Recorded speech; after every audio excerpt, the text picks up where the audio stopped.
নমস্কার বন্ধুরা, শুভ সকাল। আশা করছি তোমরা সকলেই ভালো আছো আর আমার পরিবারের সকলেও কিন্তু ভালো আছে।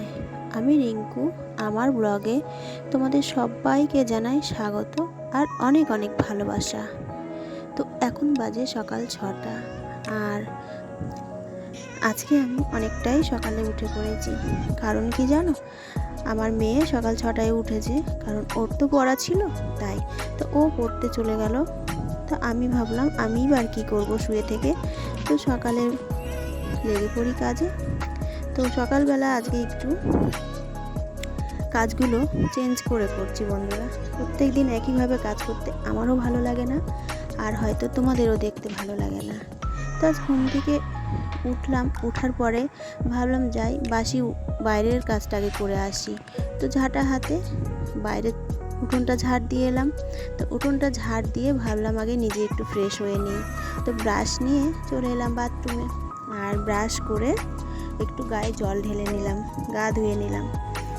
গা ধুয়ে বাসি নাইটিটা আর সমস্ত যেসব জামা কাপড় ছিল সব ভাবলাম কেচে নিই একবারে।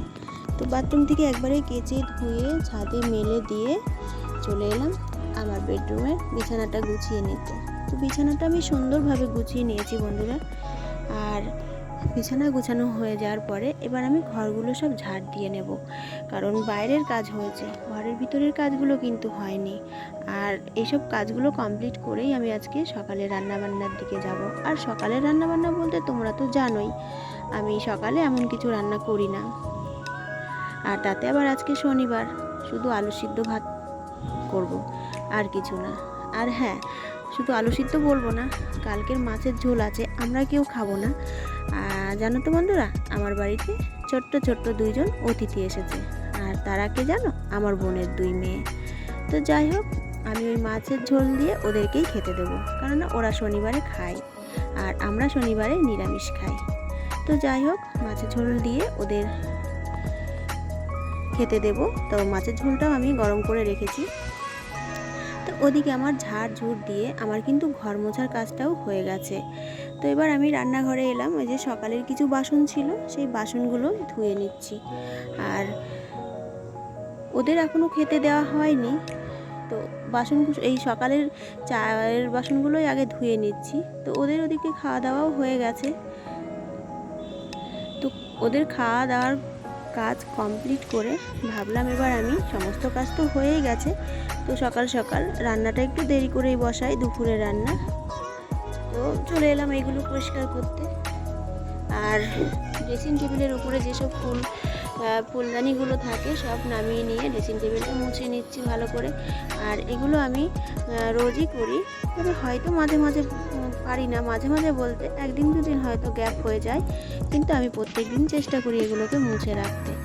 আর এখন তো মানে গরমের সময়, আর ফ্যান চলে 24 ঘন্টা, তো ধুলোবালি পরে একদম ধুলো ধুলো হয়ে যায়। তো ওই জন্যে প্রত্যেক দিন মোছাই ভালো। আর যদি প্রত্যেক দিন না মুছি না বন্ধুরা, তাহলে ধুলো পড়ে একদম যাচ্ছাতাই হয়ে যায়, আর মানে অনেকটাই তখন কষ্ট হয়ে যায় এগুলো পরিষ্কার করতে, কারণ ওর ভিতরেও অনেক জিনিস থাকে। সব জিনিসগুলো নামিয়ে বাইরে নিয়ে যাও, ধোও, পরিষ্কার করো, শুকাও। তা এই সব করার থেকে রোজ রোজ যদি আমি একটু পরিষ্কার করে দিই, তাহলে কিন্তু খাটনিটা একটু কমই হয়, আর জিনিসগুলোও পরিষ্কার থাকে, আর দেখতেও কিন্তু বেশ ভালো লাগে। তো ওদিকের আমার মোছামুছির কাজ সম্পূর্ণ কমপ্লিট করে চলে এলাম শোকেসটা মুছে নিতে। আর এই ঘরে আমার ছেলে ঘুমোচ্ছে, যার জন্য আমি লাইটটাও জ্বালিনি, ওই জন্যে অন্ধকার অন্ধকার লাগছে। তো শোকেসটা ভালো করে মুছে নিচ্ছি। তো দেখা যাক, আজকে তো শনিবার, আজকে আমি রান্নাবান্না কি করব এখন পর্যন্ত জানি না, তো দেখি কি করা যায়। তো বন্ধুরা, আমার ছেলে মেয়েদের সঙ্গে বকবক করতে করতে না এই ফুলদানিটা মোছার কথা ভুলে গেছিলাম। তো আবার এই যে ফুলগুলো সব মুছে নিচ্ছি, আর এই ফুলগুলোর পাতাগুলো যে কি হয় আমি বুঝি না, একটু হাওয়া হলে সব খুলে খুলে পড়ে যায়, কেন কি জানি।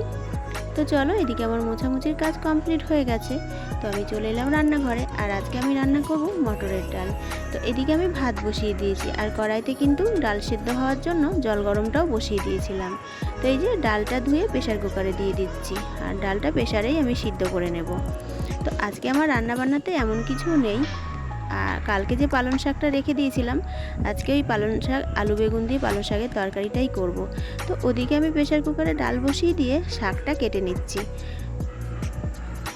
তো শাক কাটা আমার হয়ে গেছে, এবার আমি আলু বেগুনগুলোও কেটে নিচ্ছি।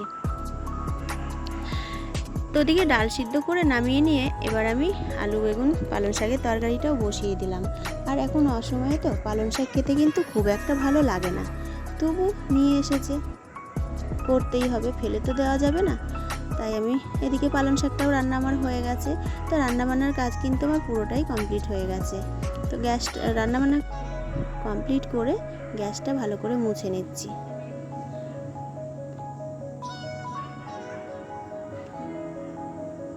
আর গ্যাসের জায়গাটা ভালো করে মুছে নিলে পরে না জায়গাটা কিন্তু বেশ পরিষ্কার থাকে, আর যদি না মুছি না তাহলে কিন্তু পিঁপড়ে লেগে যায়। তো চলো বন্ধুরা, আজকে আমি কি রান্নাবান্না করলাম সেটাই তোমাদের সঙ্গে একবার শেয়ার করি। ভাত, ওদিকে ডাল আর মুখি কচুর তরকারি আর পালং শাকের তরকারি ছিল আর আলু পোস্ত ছিল। তো চলো, গুড ইভিনিং বন্ধুরা, এখন বাজে বিকেল 5টা। তা ছাদে চলে এলাম একটা আম নিয়ে, আর জামা কাপড়গুলো প্রথমেই তুলে নিলাম। তো আম মাখা খাবো ভেবে, দেখো আমটার অবস্থা, আমটা গেছে পেকে। তো চলো, আজকের মতন ভিডিওটা এই পর্যন্তই।